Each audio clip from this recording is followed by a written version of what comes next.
Peace, y'all. My name is Will Toms, co-founder of REC, a proud entrepreneur from here in Philadelphia, and I have the privilege of moderating this conversation with Stacy. And I'm not gonna lie to y'all, when they told me I was gonna get to talk to him, I was like, great, because I personally have a ton of questions, and y'all are just gonna get to experience my conversation. But it's really a blessing to be here. Before we dive in, I do have a quick question. How many founders are here in the room today? Excellent, most of us. And then let's see, investors in the room? Excellent. What about all the other ecosystem folks? You're somewhere around the founder investment ecosystem? Excellent, cool. I'm really doing it for the founders, but I promise you this will be valuable for everyone else. But first, Stacy, welcome, man. Thank you, Will. Thank you for having me. This is beautiful. This is great, by the way. Yeah, can we make some more noise for the One Philadelphia team? Yeah. This is great. Danae and your incredible leadership. This is very, very special. So we're gonna dive right into it, man. One, it was amazing to get more familiar with your story.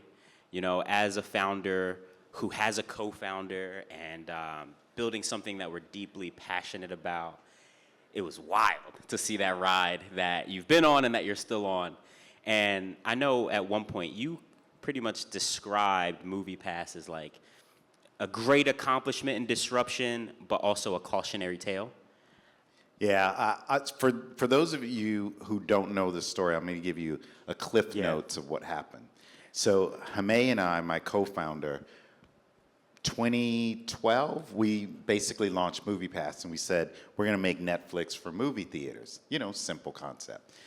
Financed it, got it on its feet, and we raised a total of $10 million. And then we just kind of couldn't keep grinding up the hill, and we had an exit. And so Mitch and Ted, those two guys, basically a private equity group, bought the company. So what we did was a stock. So instead, I won't explain all the different deals. We'll get into that. But you can do cash. You can get cash and stock, and then you can do stock. So they were doing a reverse merger. And so with our $10 million raise in 5 years, MoviePass was valued at $500 million. And so they bought it. They instantly raised $250 million, which you see our guy from Shark Tank alluding to. And Hamay and I basically had stock, and they burned through the $250 million in less than 9 months and went bankrupt. And they were federally indicted on charges for corruption, and they were both looking at 40 years each. And they pled guilty, and the company was mothballed. Then the pandemic happens, which no one was ever going to go to movie theaters again. We were all going to work on Zoom, and we're all going to ride our Peloton bikes in our house, right? So nobody bought MoviePass when it went up for auction because the belief was we're never going to movie theaters.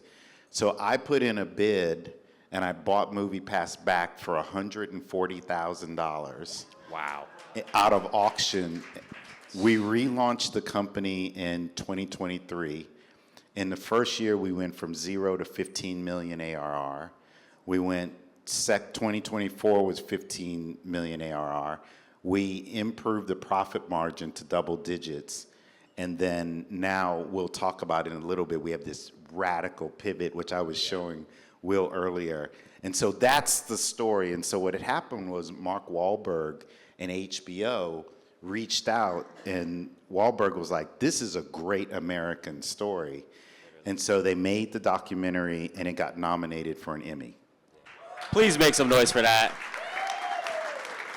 Man. And I think there's so many lessons to be gained from building a thing that was completely disruptive to the industry, unfortunately having that thing kind of taken over, hostile a little bit at some point, buying it back, making it even better than before.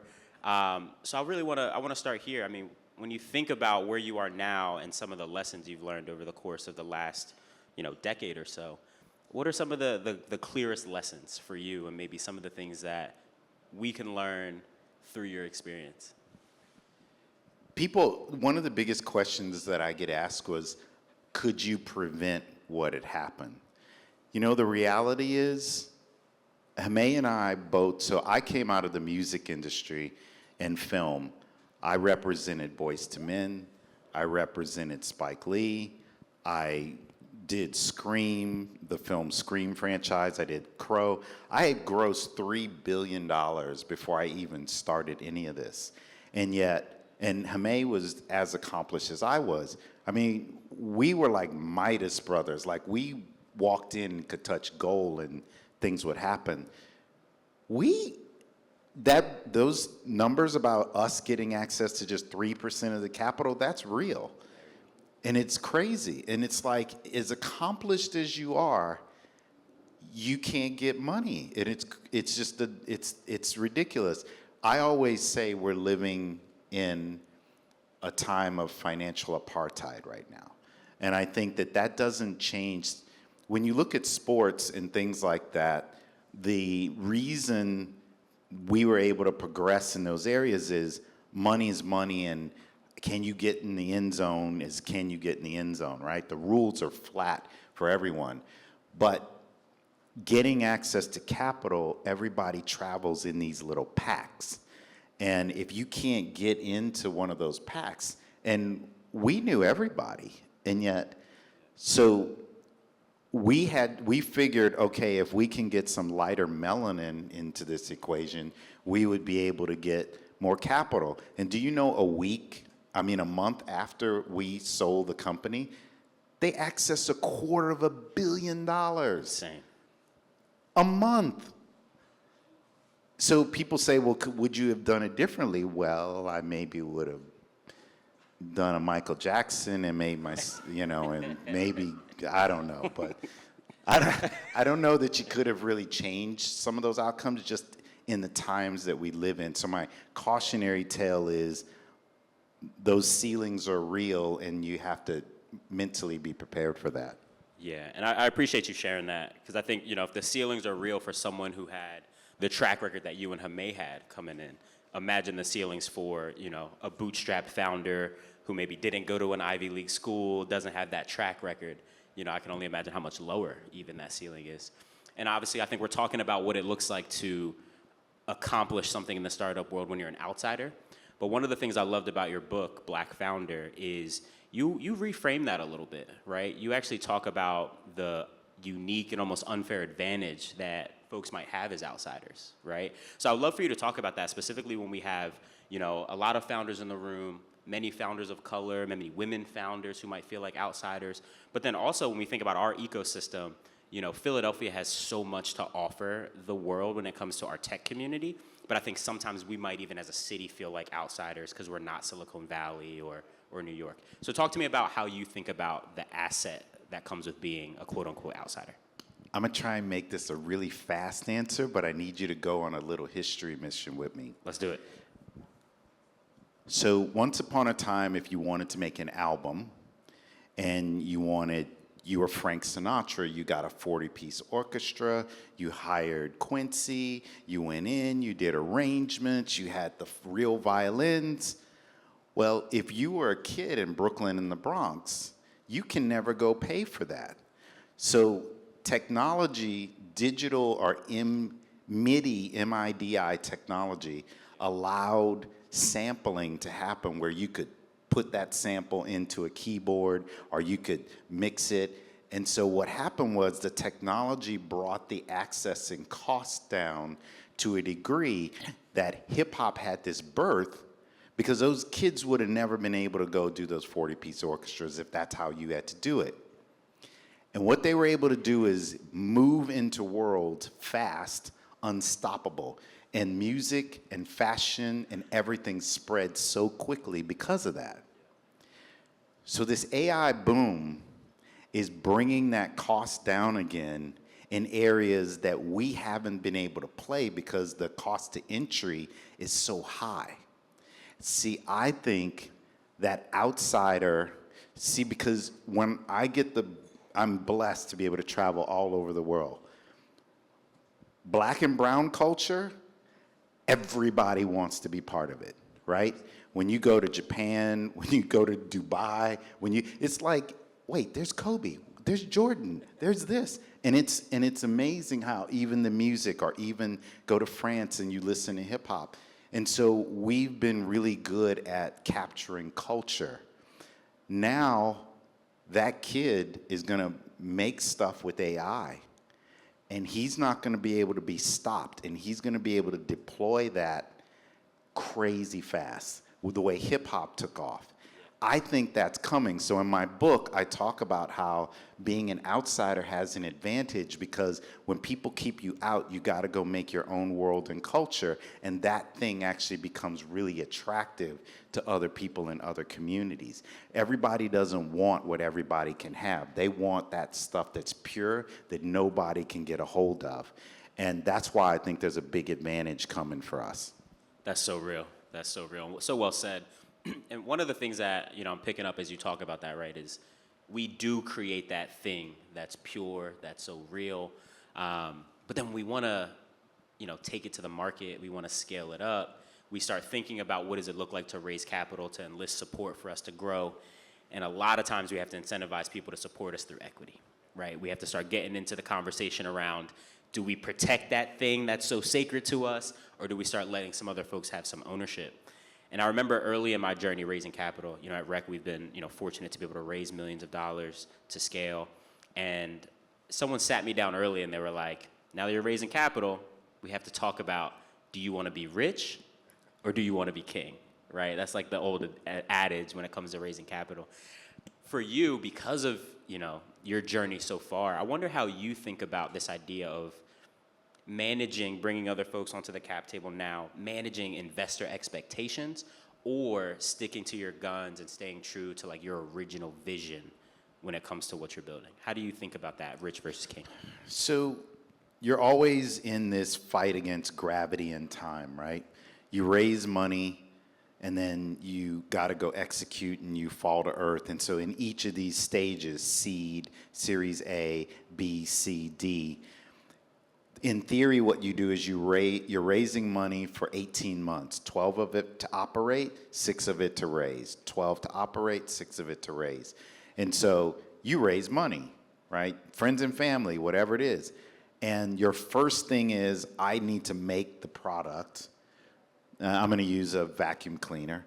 I got the best vacuum cleaner that's ever, and they say, well, where's the vacuum cleaner? Well, I have a sketch of it, right? And so you go to your friends and family and you need to make a prototype. You make the prototype and you need to get some orders. You need to, whether it's customers or Amazon's going to carry it, but you need to get, that's your seed round right there. That's it. Then your A is you're going to go back to the market, go, I made this, it's stocked in Amazon, and all I need is a little money for advertising. And I'm going to go on, Comcast, and I'm going to run spots, and see how I snuck the sponsor in? Shout out Comcast. You guys see that? So now I need that, and you need to show that you can get real orders, right? And you're not profitable. You're selling at a loss. So your B round is, now I got market fit, I got traction, it's working, and I need to go to the next step. So as you constantly are doing this up and down, the reality is, and I don't care if we're minorities or not, being a founder is hard. The casualty rate is high. It's worse than being in the Marines, right? In real battle. It just is. 90% of people aren't going to make it. You need to know that, and you need to also know most successful founders are successful on their 4th business, right? So understand, you're going to college. You cannot know what you don't know. You cannot have experienced what you didn't experience. Where you see me now, there's a company before that was Urban World, and then there was 10 years in the entertainment industry before that. You got to learn it someplace. And so there's all of that you have to go through. And I don't even remember if I answered the question, but I got lost on my journey. But that's kind of, you end up at points where you gotta get money because you gotta feed your family and you gotta pay the bills. I don't like having founders think you always have the choice, because sometimes I watch founders' businesses die. The first rule is don't run out of money. And sometimes people die and they run out of money because when you don't have money, they can just take your business. So sometimes and that's what Hame and I, and to keep it going, we knew if we brought these guys in, they were going to get access to capital because we know how the game is played. They did, but they were unscrupulous. If not, I would have come here off my yacht. And that's the only difference, because if they didn't do what they did, I would have had my exit and my payday, and I would have been starting, my next thing. So. Yeah, so you did touch on that question there really well, and I kind of want to laser into the moment that you're describing when you and Hame had to make that decision, right? And I think, forgive me, I might bring you to a traumatic moment for a second, but I think it's going to be good for everybody. So you and Hame were control of the board, right? You guys had majority interest there. Few decisions are made, you raise the capital, and then before you know it, you guys no longer have the controlling interest at the board level, right? I'm really wondering, what did that feel like, again, as a founder? I gotta ask. I want to know, what did that feel like when? He's straight up trying to Oprah me in front of these cameras. Right? It's gotta happen. We need to know, right? Will, you gotta. How did you feel? I gotta know, right? And not only do I want to know how you felt in that moment, I want to know, did you have any inklings that this might go left? Because I think I'm a new father, right? And I think about letting people watch my kids. I'm like, this could potentially go left, right? So I'm wondering, as a founder, right? You put so much time into developing this thing. Was there any of those inklings, or were you completely blindsided? So it's a process, and you're talking about maybe over 2 years. It gets summarized pretty quickly, but so we had 3 board seats. So you usually have an odd number of board seats. So we had 3. Hame and I were 2. And a gentleman named Chris Kelly, who was employee number 12 at Facebook. Chris was our biggest investor, so he was board seat number 3. Chris we had this really big deal with AMC, and Jerry Lopez was the CEO at the time. And we proved in a double-blind study. So we both, AMC and MoviePass, put in their information, and we proved that we increased the average behavior of each moviegoer by 111%. We took a moviegoer who spent $112, and by the end of a year, they spent over $400 between tickets and concessions when they joined MoviePass. AMC was like, hell yes. But the week later, Airbnb and Vrbo were taking off, and Jerry got this really big offer to go run HomeAway, whatever that company was. So Jerry calls up and says, hey, I'm glad we got this done, but I'm going to run this company. The new CEO who came in said, I saw the data, and it's so good, we're going to launch our own program. And we had a 12-month deal, and in 12 months and 2 weeks later, they launched AMC A-List. Wow. And so what happened was Chris, who was bankrolling, and Chris was really happy because we now have the world's largest exhibitor, even all throughout China. They were going to deploy MoviePass across their whole system, and we were going to give them equity. So the new CEO says that, and then he changed our destiny because Chris said, I can't keep financing it. That was our big moment. And then that's when they brought in Mitch from Netflix, because Mitch was going to help. And Mitch didn't raise any money. And Chris said, okay, I'm really out. And then we got that buy offer, and Ted's team came in. So what was happening was Hame and I had done everything we were supposed to do, and in fate, something happened, and you tripped in the last mile. And so then your deals, you're on your back foot. You're just doing the best you can to keep it alive. And so it was never we sold our souls. You were always just trying to, you were retreating and trying to decide in these bunkers what's the next best thing. And the board structure kept changing. And when Chris had control over the board and he put Mitch in, during a board meeting, this was the fundamental difference. During a board meeting, Don't read my book because it's my book. Read my book because I write down some really important stuff. And I'm going to say something that's so important that I want you to all listen to me very carefully. Even though we didn't have control over the board, there was a motion to approve the employment contract for Mitch and Ted. Mitch and Ted put in the contract that it was going to be based on the public stock price. I wanted to put in the contract that it was based on the lifetime value of a customer. The LTV is what makes your company healthy, not the stock price, because what stock does is Theranos and so many other stories where it's not about is there a real product, do you have the hype machine going? And so I pushed back and said their contract needs to be based on lifetime value. How much profit do you have per customer at the end of the year? They vetoed it and pushed Heme and I out so that they could then take the vote, and they then voted for stock price, and it set the company on a course of disaster, just like the Titanic going too fast in the ice. So there you go. And that right there is why ownership and controlling interest is important.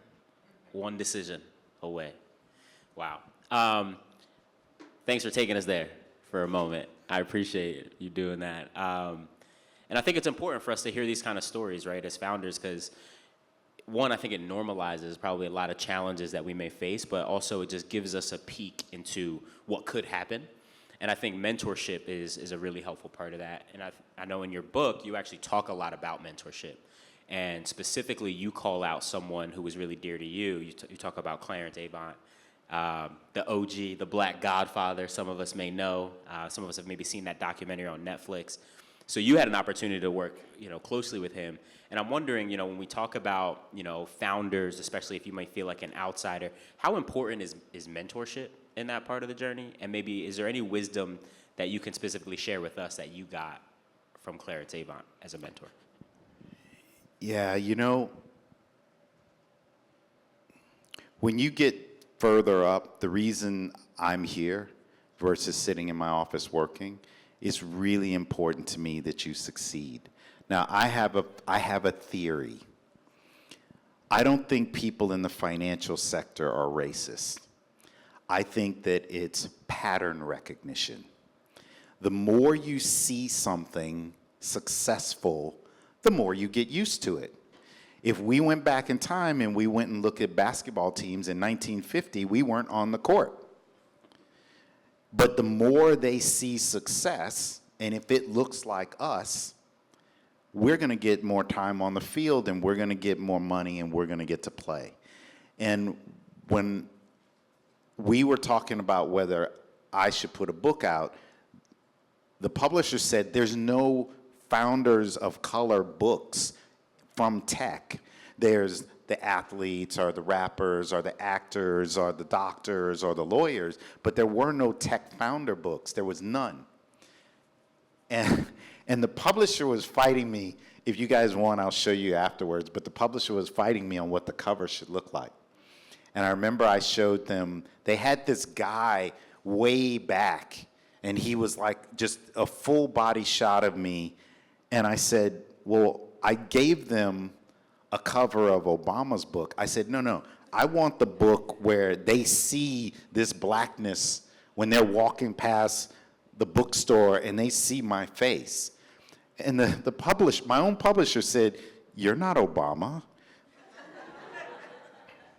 I was hating a little bit. And I said, in our contract, I have rights and approval over my cover. So when you get ready to do what I said, call me back. And they did it. But the point being is, it's so important that you see me, that I see you, that I'm here to help you get through the door, because there's a bunch of kids in high school who are watching you. There's kids in your house. There's 2 kids he's got. They're watching him. They need to see us succeed. Or this isn't going to change, and the numbers are bad for us if we don't start to change these numbers. The wealth gap is crazy how it's expanding so fast. And don't get me into robotics and whose jobs are going first. But that's why I think there's a big opportunity about entrepreneurship, because when we weren't part of the economic class, my grandmothers, both of them cleaned people's houses, but they had side hustle businesses where they were making jelly and mayonnaise and all of this stuff on the side. That's where we got everything from. And so we've always had that hustle. And anyway, see, I could keep going. We're going to keep going. We're going to keep going. When we talk about, obviously, the pattern matching that we're kind of up against and all the challenges, there's obviously a really deep resilience, right, that all of us have to have just to play this game.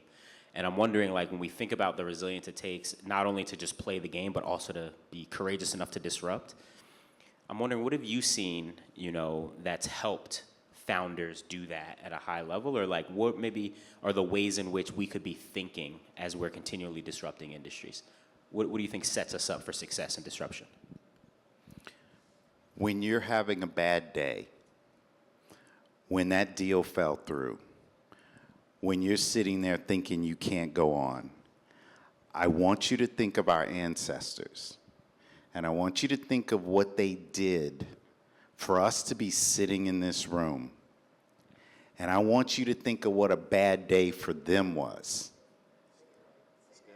Don't even think you're having a bad day. There is nothing in this life that you will go through. I lost everything. And the minute they fired me and the minute I lost everything, and I watched my own personal net worth, just my little 11% of the business was $80 million, and I lost it in 60 days after 10 years of work. I grabbed my family Bible that's been in the generation for 3 generations, and I went to the Hudson River, and I sat on a bench, and I read the book of Job, because with my family, it was like, oh no. See, the devil just took a bet that you're going to quit. And so you better not quit. And when it's bad, just relax. Think about what they did to get here. Think about what they had to go through. They didn't have choices. You get to go, do I want to quit my job and go be an entrepreneur? No, they didn't have that as a choice. And that's what you have to remember this moment in time.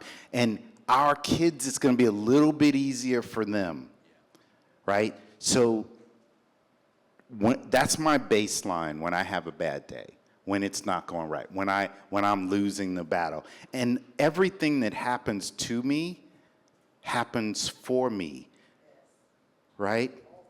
All things. Don't make me preach up here, right? So that's where you have to go back to. They were reading the texts for a reason. They were reading those stories. And I read Job, and I was like, they pull the hairs of my beard out and rip it and burn it like flint. And he talks about everything he's done. His kids burn up in the fire. All of the animals are gone. His wife is dead. Nothing. He has nothing left. And he starts over again, but he never gives up because he knows there's a bet going on. And I thought, there's a bet. They want to see me drink and go climb in a bottle and go have a bad life. Hell no, they picked the wrong guy. Let's go. Make some noise for that. Man. When you talk about your faith being so strong, it's clear to see how you've been so successful. I think for me, faith has always been a part of my journey, fortunately, and also strong community. And I think community, when we think about that, has been one of those words that's been used a lot lately. But in your book, you talk about how you're like, yo, don't just build businesses, build community. Right, and I'm wondering if you could expound on that idea for us. I'm a community builder, at heart. So this is something that I really kind of leaned into when you shared that idea. And also, I just think as we're talking about this conversation of us building businesses, I don't think that, I think we have a unique advantage in the way that we see community, right? And the way we do community. I'm wondering if you could just expand on your perspective of how community has helped you build your business. I know there's a deep community around MoviePass, right? But just talk to me about that, the power of community in this whole thing. Yeah, I think that's the really big advantage that we have, because when I first started, so the predecessor to MoviePass was Urban World. So for those of you who don't know, Urban World, I was an executive. Think of me, I was the Spike Lee of distribution. So I was the only person of color. And in movie distribution, you have movies get made and shot, but then we have a saying, it's easy to make a movie, but it's hard to get people to see one, right? So if you have the money, you can just go make a movie. You can be dumb as a brick and you can get that done. But convincing people to leave their house and go buy a movie ticket is hard. And you have competition and you have people who are trying to take that spot. So we launched Urban World, which was, we just had our 29th festival. It's the largest minority festival in the world. Ryan Coogler came through Urban World. Wow. Ava DuVernay came through Urban World. Kerry Washington came through Urban World. We premiere more top 10 films than any North American festival, including Sundance and Tribeca. And I'm not Robert Redford or Robert De Niro. Nah, y'all can make some noise for that. So how did we do that? Community, right? We premiered How Stella Got Her Groove Back, Why the Fools Fall in Love, Original Kings of Comedy, Collateral. We had Tom Cruise in the house. And why? Why were they coming? Because of the community. And so MoviePass was actually a product that we spun out of Urban World, the first film festival that we showcased a subscription service. The first commercials that ran on any screen was at our own film festival. And so we were using our community to launch that. And so in the book, I talk about you're sitting on a really, really rich community who will support you when you are out there swinging that bat at those balls. And so that's why I say use that community to your advantage. Yeah, makes total sense. We have a few minutes left. Before we wind down our time, I have a couple more questions for you. But I do know there's also an opportunity for you all, if you have questions, to be able to text them in, and then we can be able to add them to a part of that conversation. Y'all know about that text number? I want to make sure folks know. Perfect. Wait, is it up there? Oh, that's kind of small. I didn't see that. Okay, great. So the number is up there on the screen. So if you guys want to get your questions answered by Stacy while we're here, feel free to go ahead and do that. All right, Stacy, I wanna shift gears a little bit. You've been phenomenal at explaining a lot of the story and allowing us to glean some of the gems, that we can learn from it. I want to pick your brain a little bit about the present and the future and how you're seeing that. What I believe you're doing with MoviePass now is very different than what you were doing before. I would love it if you would maybe just give us a bit of insight about what is the current and future of MoviePass, and then I'm gonna broaden it up and I'm gonna ask you a question about the grander industry. But tell us about what's happening with MoviePass now and where is it going? Great. So when we brought it back, 60% of movie theaters now have a form of MoviePass. They have a subscription service. The difference is with MoviePass, you can still go to any theater you want. But if you get AMC or Regal, you can only go to AMC or Regal. So that's kind of the difference in the services. And in the fall, to compete against us coming back, they basically added in, so we offer 2D, so the basic 2D service. I don't have popcorn and soda and other things to offset those ticket prices. So what they did was they, for the same price, added IMAX, 3D, everything, and I can't, unless I go and get in the theater business and start having those offsets, meaning I got to get into the retail business, I can't compete against that. So I knew it was a race to the bottom price-wise, so we needed a new blue sky direction. And one of the things that everyone in our ecosystem is really hyped on is people, I don't know if anybody does this, but who's going to get nominated for an Oscar, who's going to win. Like, I thought Demi Moore was going to take the Oscar last year, and she didn't, right? And so people are always talking about that. Well, people are always speculating in popular culture about what's going to happen. So anybody familiar with Polymarket or Kalshi? Okay. If you don't know about speculation markets, to give you an idea, in the last 6 months, Polymarket and Kalshi have gone up 600% in value in 6 months. Polymarket is now worth $17 billion. Their revenue last year was $1 million in revenue. Kalshi is valued at $4 billion in revenue. Their revenue last year was $24 million. We're talking multiples that are sick. Why? Because the new wave of where social media meets capitalism is speculation and prediction markets. No one's made a prediction market for Hollywood. So we said, we're sitting at this perfect point. We've got all of this data points. I got 10 years worth of intelligence. And all we do on Monday morning is calculate and predict. Our engines that we use, AI, can predict the box office, where you're going to be and what you're going to do within 10% of accuracy every weekend. So what we realize, speculation and prediction markets for Hollywood and popular culture are going to be big. Right now, they're just big on sports and politics. And so we think we have a strong first mover advantage. So we've launched Mogul, which is the first prediction market for Hollywood. That's fire.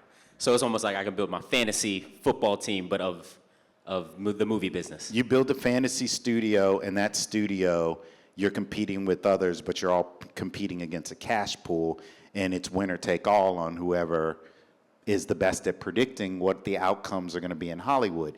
But as that is a very accurate engine, then you're able to do further investment upstream with, is this talent going to be big or whatever? And so you're using real human prediction engines with AI that create some of the most powerful engines on the planet. The CEO of Polymarket was actually brought in for questioning because they were the only group that predicted Trump winning by the margins he did. All the professionals didn't call it. Polymarket did. Wow, it's incredible. Sounds like a big area of opportunity for us founders to be thinking about. I appreciate you sharing that. So I'm being told that it's time for the audience Q&A. So I'll just save the rest of my questions for you after we get out of here. Okay. But we have some good ones here. So I'm gonna throw a couple your way. We didn't get a chance yet to talk about AI, right? And I know you're someone who leans in to AI. I'm curious. They're curious. They're asking, just from a founder level, what should they be thinking about to automate their business with AI to maximize productivity? How are you thinking about AI and maximizing your productivity? Yeah, so real fast, we're already starting to deploy it in customer service. We're already starting to deploy it in our prediction engine, because basically we manage the margin between how much money comes in from subscription and how much money goes out. One of the most radical things that it did in our staff meetings, so we have staff meetings Monday, Wednesday, Friday morning. And in our staff meetings, we used to say, hey, let's go run a focus group and do some polling and research, and we would turn something into a project, and a month later, we would get the information back. Now with AI, we're knowing what we're going to do by the end of the afternoon. So you can run polls, run numbers, run scenarios. It's like the best assistant with all the AI you need that can run around the planet and gather everything for you and dispel it in such a simple way.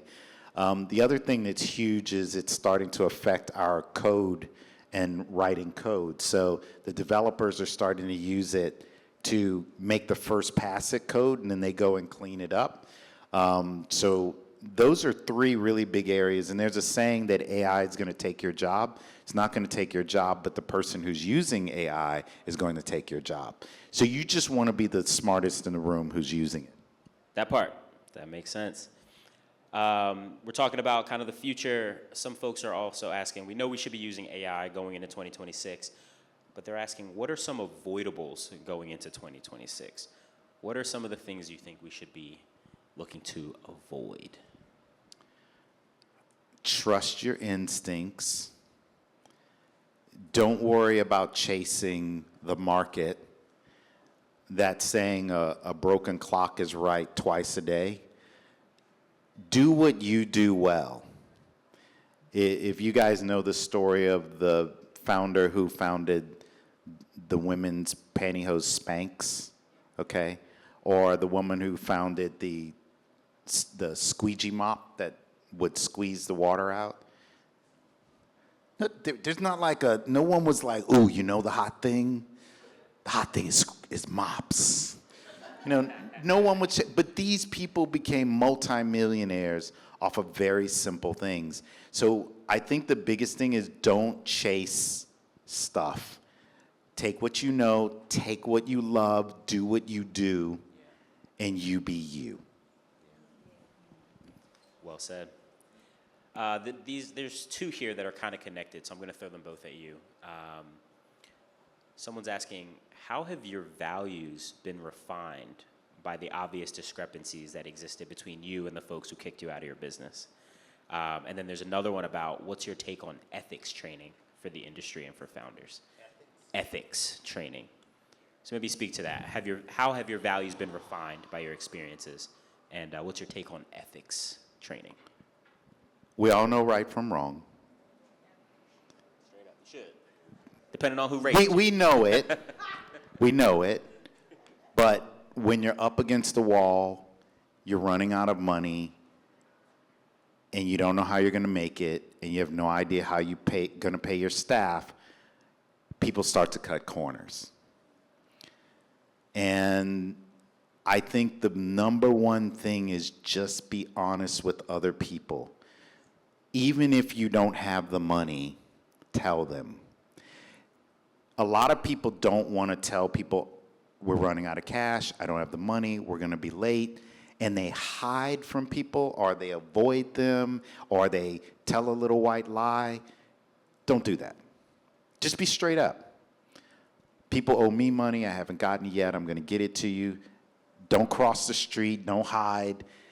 It's just face it, because the person, it's not about the money, it's just the flow of information and honesty that lets them make decisions. I remember at one point MTV was slow in getting me my check. Like, they were having problems. And the head of finance was like, to be honest with you, it's going to take me another 3 weeks to get you your check. Okay. Versus, I've had companies where they won't return your call. Don't do that. Just call them. It sounds like such a simple thing, but you'd be surprised. Your heart's beating. You don't want to pick up the phone. You don't want to tell them. You're running behind. You know you said you're going to have it last week. Call them. I've had times where I had to call my whole staff in and say, guys, it's going to be tight. We're going to need to furlough people. And we make a group decision to either go through that or whatever. So that would be my ethics. It's more down to money and when you're going to give it to people. That's the pain point. That's where the rubber meets the road. I always tell people the difference between toilet paper and sandpaper is millimeters off, but when it comes to those important things, it feels very different. It's a crazy metaphor.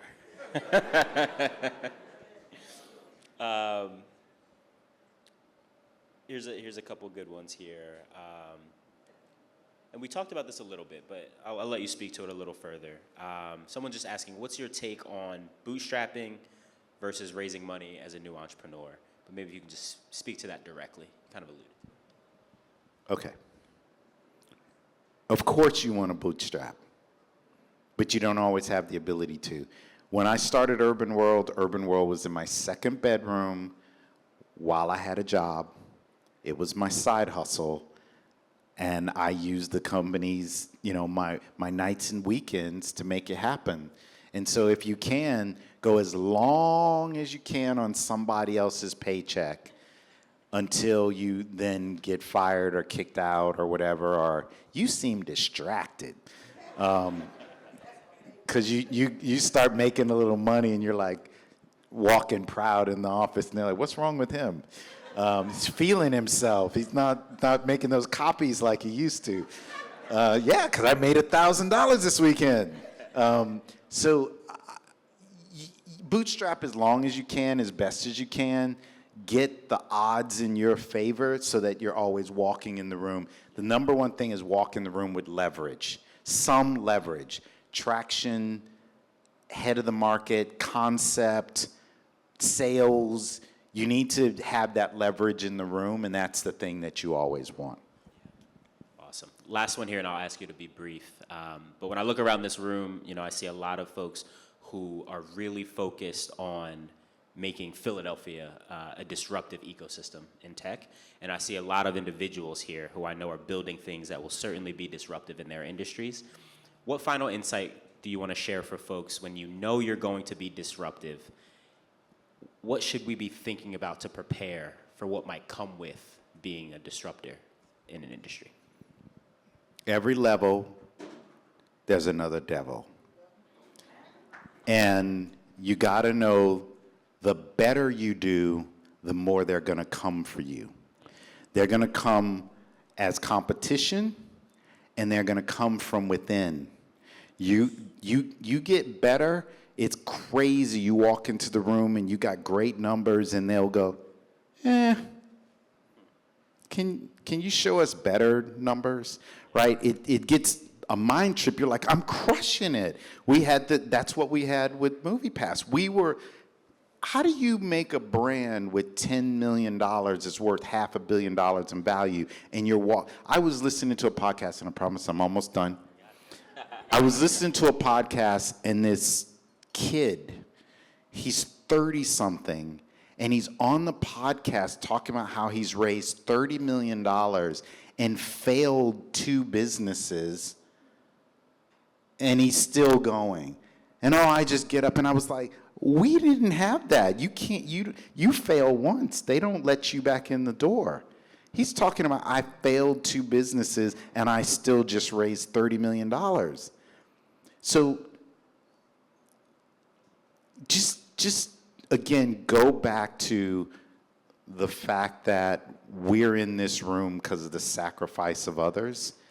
And if you go far enough into the past of slaves, you will find kings. And if you go far enough in the past of kings, you will find slaves. And so it goes around in cycles, but you are a part of that cycle, and we are on the upstroke. Look, Africa's rising. It's an inevitable reality, and we're building bridges that they're going to be using. And so be part of that bridge and destiny. Such deep, deep wisdom. Stacy, we appreciate you. Please make some noise for Stacy Spikes. This has been an incredible conversation. Thank you, brother.